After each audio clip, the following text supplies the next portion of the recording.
ইসরায়েলের এক ইসরায়েলের এক সোলজারের ভিডিও আছে। সে বলতেছে, ইংলিশে বলতেছে, আমেরিকান জিও। সে বলতেছে আমরা গাজাকে পরিষ্কার করতেছি, আমরা গাজাকে প্রস্তুত করতেছি, কারণ আমাদের রাজা আসবে, আমাদের মাসিহ আসবে, আমরা তাকে মুকুট পরানোর জন্য প্রস্তুত হচ্ছি, আমরা তৃতীয় মন্দির বানানোর জন্য প্রস্তুত হচ্ছি। তাদের মাসিহকে আল মাসিহ আদ-দাজ্জাল। বনী ইসরাইল মসজিদ আল আকসার সামনে নাচতেছে, উল্লাস করতেছে, স্লোগান দিচ্ছে, তারা বলতেছে মুহাম্মদ মারা গেছে। আল্লাহুম্মা সাল্লি ওয়া সাল্লিম আলা নাবিয়িনা মুহাম্মদ। এটা কি অবস্থা ভাই?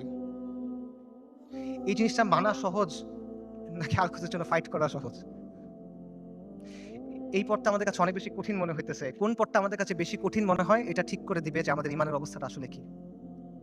নবী সাল্লাল্লাহু আলাইহি ওয়াসাল্লাম তার হাদিসে বলছেন, আমি হাদিসের তরজমা বলতেছি, ইবনে উমর রাদিয়াল্লাহু তাআলা আনহু থেকে বর্ণিত, রাসূলুল্লাহ সাল্লাল্লাহু আলাইহি ওয়াসাল্লাম বলছেন, যখন তোমরা ইনার পদ্ধতিতে ব্যবসা করবে, গরুর লেজ আঁকড়ে ধরবে, কৃষিকাজে সন্তুষ্ট থাকবে এবং জিহাদ ছেড়ে দিবে, তখন আল্লাহ তোমাদের উপর লাঞ্ছনা এবং অপমান চাপায় দিবেন। সাদাকা রাসূলুল্লাহ। এর চেয়ে বড় লাঞ্ছনা আর এর চেয়ে বড় অপমান কি আছে? আর নবী সাল্লাল্লাহু আলাইহি ওয়াসাল্লাম বলছেন, এই অবস্থা ততক্ষণ থাকবে যতক্ষণ না পর্যন্ত তোমরা তোমাদের দ্বীনে ফেরত আসো। সুনান আবু দাউদের হাদিস। আল-কুদস জিহাদের মাধ্যমে মুক্ত হবে, কিন্তু এই জিহাদের দরজা কেউ এসে আপনার জন্য খুলে দিবে না। আসমান থেকে ফেরেশতা নেমে এসে আপনার জন্য জিহাদের দরজা খুলে দিবে না। জিহাদের দরজা খুলতে হবে তাওহীদ আর হাদিদের শক্তি দিয়ে, খুলতে হবে না, ভাঙতে হবে এটা। এই রাস্তা আপনি মনে করতেছেন আল-কুদস পর্যন্ত আপনার জন্য একটা লাল গালিচা বিধানো রাস্তা তৈরি করে দিবে, যে ভাই আমি আল-কুদসে গিয়ে জিহাদ করব না। আপনার রক্ত, আপনার হাড়, আপনার মাংস, লাশের শাড়ি, খুলির পাহাড় পার হয়ে আপনার আল-আকসা যাইতে হবে। এটা ছাড়া আর কোনো অপশন নাই। আল-কুদসের দাম অনেক বেশি, এটা সস্তা না। বাইতুল মাকদিসের মানুষরা বলে দিছে, আল্লাহ আপনি আমাদের কাছ থেকে নেন, যতক্ষণ পর্যন্ত আপনি খুশি না হন আপনি আমাদের কাছ থেকে নেন, আমরা প্রস্তুত আছি। এই কথাটা যখন আমরা বলতে পারবো এবং এই কথার উপর যখন আমরা আমল করতে পারবো, যখন আমরা বলবো ইয়া আল্লাহ আপনি নেন, ততক্ষণ পর্যন্ত নেন যতক্ষণ আপনি সন্তুষ্ট না হন, তারপর আপনি আমাদেরকে আল-আকসা দেন, তখন আল-কুদস আপনি মুক্ত করতে পারবেন, রাগ পর্যন্ত পাবেন না। আল-কুদস এমন এক দুলহান যার মাহার আমাদের রক্ত। আল-কুদস এমন এক দুলহান যার মাহার আমাদের রক্ত। মাহার পরিশোধ করা ছাড়া কোনো বিকল্প নাই, কোনো বিকল্প নাই।